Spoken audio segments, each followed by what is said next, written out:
Mega project, Bharat का हैरत अंगेज project. Brahmaputra नदी के नीचे छेद। भारत 6000 करोड़ खर्च कर आखिर ब्रह्मपुत्र नदी के नीचे छेद क्यों कर रहा है और इस छेद से क्यों चीन बुरी तरीके से घबरा गया है, बौखला गया है। दोस्तों, एक बहुत सनसनीखेज खुलासा हो रहा है। भारत अपने बॉर्डर्स को फोर्टिफाई करने के लिए, उनको स्ट्रेंथन करने के लिए बॉर्डर, इंडो चाइना बॉर्डर पर तुरंत तैनाती करने के लिए रैपिड रूट्स बना रहा है। लगातार बॉर्डर के ऊपर में डेवलपमेंट काम करवा रहा है और इसी कड़ी में एक बहुत बड़ी परियोजना सामने आ रही है।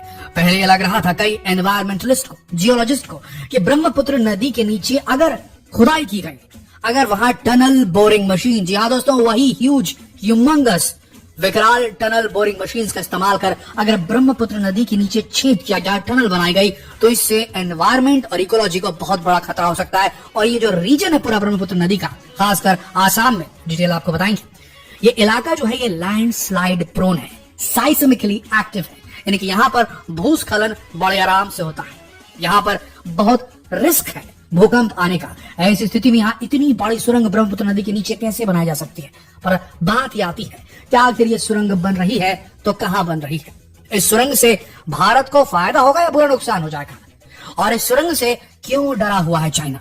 इन सारे सवालों के जवाब आपको इस वीडियो में मिलने वाले हैं, तो बने रहिए इस वीडियो के अंत तक। दोस्तों, असम में भारत पहली अंडर वाटर, इसे अंडर रिवर कहें तो गलत नहीं होगा, कितनी विकराल, कितने विशाल और कितनी ताकतवर है ब्रह्मपुत्र नदी, हम सब जानते हैं। उसी नदी के नीचे भारत बनाने वाला है एक under water tunnel, Brahmaputra tunnel project. दोस्तों, इस प्रोजेक्ट का अनाउंसमेंट पब्लिकली जून 27, 2023 को कर दिया गया और 6000 करोड़ रुपए इसमें लगने वाले हैं। इस टनल के माध्यम से नुमालीगढ़ और गोहपुर को जोड़ा जाएगा।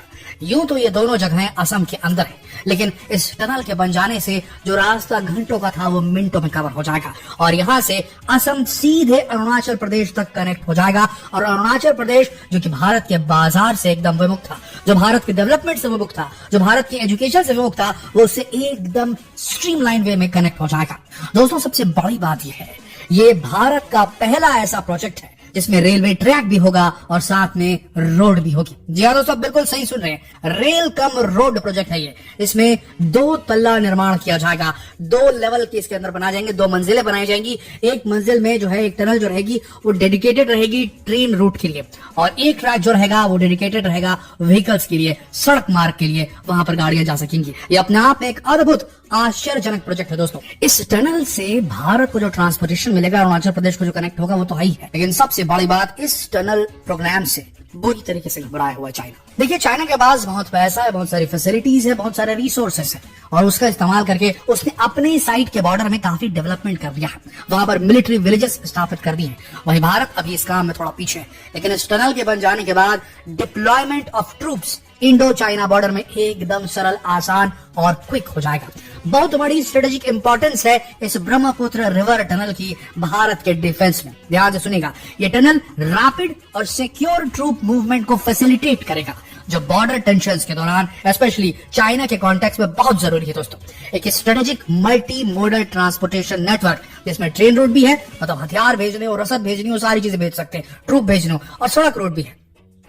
तो ये डिफेंस इंस्टॉलेशन को लॉजिस्टिक सपोर्ट एनहांस करने वाला है वहां पर, यानी कि जो भी बॉर्डर में पोस्ट होंगे हमारे आर्मी के जवानों के, उन्हें लॉजिस्टिक हेल्प, हर प्रकार की मदद यहां से पहुंचाई जा सकेगी और क्विकर मोबिलाइजेशन रिसोर्सेज इसके माध्यम से तैयार हो रहा है। इसकी वॉर टाइम सबोटाज के अगेंस्ट रेजिलियंस, यानी कि इन केस अगर कहीं चाइना और भारत का युद्ध होगा तो इस टनल को टारगेट करने की कोशिश करता। अगर ये टनल ओवर द ग्राउंड होता तो इसे टारगेट करने की 101% कोशिश करता चाइना, और हवाई वार से इसे पूरी तरीके से डिसमेंटल कर देता।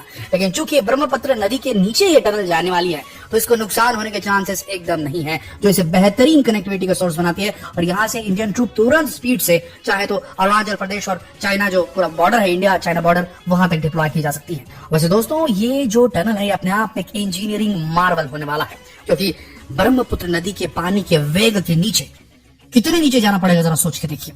वहां से टनल बनानी है, नीचे नदी के निकल के टनल जाएगी, तो बहुत बड़ी बात है। ब्रह्मपुत्र की पावरफुल करंट्स, लहरें और सेडिमेंट लोड, जो कि बहुत ज्यादा उसका जो जाता है मलबा, सिग्निफिकेंट इंजीनियरिंग चैलेंज प्रेजेंट करता है। रीजन की साइस्मिक एक्टिविटी, भूकंपीय जो गतिविधियां होती है, और रोबस्ट कंस्ट्रक्शन को, बड़े बड़े कंस्ट्रक्शन को बुरी तरीके से जो टेंशन में डाल सकती है। नदी की विड्थ और depth innovative tunneling techniques require करती है ताकि स्ट्रक्चरल इंटीग्रिटी इंश्योर की जा सके और वाटर इनग्रेस को प्रिवेंट किया जा सके। इसमें टेक्नोलॉजी और इंजीनियरिंग सॉल्यूशन को जिस प्रकार से इस्तेमाल की जाने वाली है ऐसा बताया जा रहा है। एडवांस्ड टनल बोरिंग मशीन्स, सिर्फ टीबीएम्स नहीं, एडवांस्ड टनल बोरिंग मशीन्स नदी के जियोलॉजिकल कॉम्प्लेक्सिटी को हैंडल करने के लिए बहुत बेहतरीन तरीके से काम आने वाली। State of the art water proofing और साइस्मिक रेजिस्टेंस टेक्नोलॉजी ड्यूरेबिलिटी को इंश्योर करने वाले हैं। देखिए, टनल जो है वो नदी के नीचे बन रही है, तो इसका वाटर प्रूफ होना बेहद जरूरी है।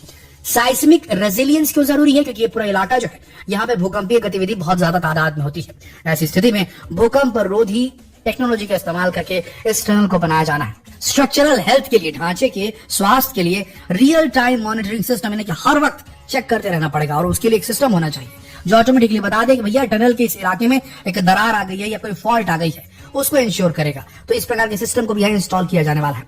तो कुल मिलाकर देखा जाए तो ये जो टनल बनेगी अपने आप में state of the art engineering का नमूना होने वाली है, जो कि मिलिट्री पर्पस के लिए भी इस्तेमाल होगी और सिविलियन मूवमेंट के लिए इस्तेमाल होगी, इकोनॉमिक गतिविधियों को बढ़ाने के लिए इस्तेमाल होने वाली है। दोस्तों, ये जो प्रोजेक्ट बनने वाला है ब्रह्मपुत्र नदी के नीचे, ये टनल ब्रह्मपुत्र के अक्रॉस ट्रैवल टाइम को सिग्निफिकेंटली रिड्यूस करेगा, एनहांस करेगा कनेक्टिविटी को विद इन असम और नेबरिंग स्टेट के बीच में, यानी कि अरुणाचल प्रदेश के साथ। ये गुड्स और पीपल के सीमलेस मूवमेंट को सपोर्ट करेगा और इकोनॉमिक डेवलपमेंट को बहुत ज्यादा आगे लेके जाएगा। नॉर्थ ईस्ट रीजन का integration rest of the India के साथ में बहुत अच्छा हो जाएगा।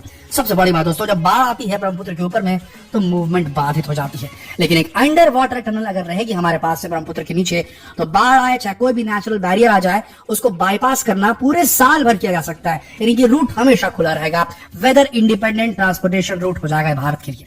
इकोनॉमिक बेनिफिट्स की बात करें तो चूंकि यहाँ पर इंप्रूव्ड लॉजिस्टिक्स होने वाले हैं, ट्रांसपोर्टेशन बढ़िया होने वाला है, तो यहाँ इस इलाके में अब इन्वेस्टमेंट अट्रैक्ट होगा, लोग यहाँ जाएंगे और इन्वेस्टमेंट करना चाहेंगे, जिससे क्या होगा, लोकल इंडस्ट्रीज और टूरिज्म को बूस्ट मिलेगा। प्रोजेक्ट के दौरान और बाद में एम्प्लॉयमेंट जनरेट होने की संभावना बहुत ज्यादा है इस प्रोजेक्ट के बाद। कंट्रीब्यूटिंग टू रीजनल प्रॉस्पेरिटी, यहाँ पर संपन्नता लाने के लिए प्रोजेक्ट बहुत जरूरी है। Enhance connectivity, better market access facilitate करेगी, improving the competitiveness of local product. जो लोकल प्रोडक्ट है वो मेन स्ट्रीम इंडिया में नहीं आ पा रहा, नॉर्थ ईस्ट का बहुत सारे बेहतरीन प्रोडक्ट्स हैं, वो इस ट्रैक के बनने के बाद, इस underground dual rail cum road track के बनने के बाद में बहुत आसान हो जाएगा। तो बहुत सारे इकोनॉमिक बेनिफिट है दोस्तों इसमें। दोस्तों, इस प्रोजेक्ट के 2.5 साल में पूरा होने का अंदेशा बताया जा रहा है, तो हम यही प्रार्थना करते हैं कि जितनी जल्दी हो सके ये टनल बन जाए और इससे रीजन में एक स्टेबिलिटी भी आएगी, वहां पर इकोनॉमिक एक कैटलिस्ट का काम ये करेगा और साथ में भारत की मिलिट्री के लिए बेहतरीन बहुमूल्य तोहफा है। दोस्तों, इस पर आपका क्या कहना है नीचे कमेंट सेक्शन में जरूर लिखें, और अगर वीडियो पसंद आई तो अपने तक सीमित ना रखें दोस्तों, शेयर करें फेसबुक पर, व्हाट्सएप पर, यूट्यूब पर। जल्द मिलते हैं आपसे अगले वीडियो में, तब तक के लिए आप सबका इस वीडियो के अंत तक बनाने के लिए दिल से धन्यवाद।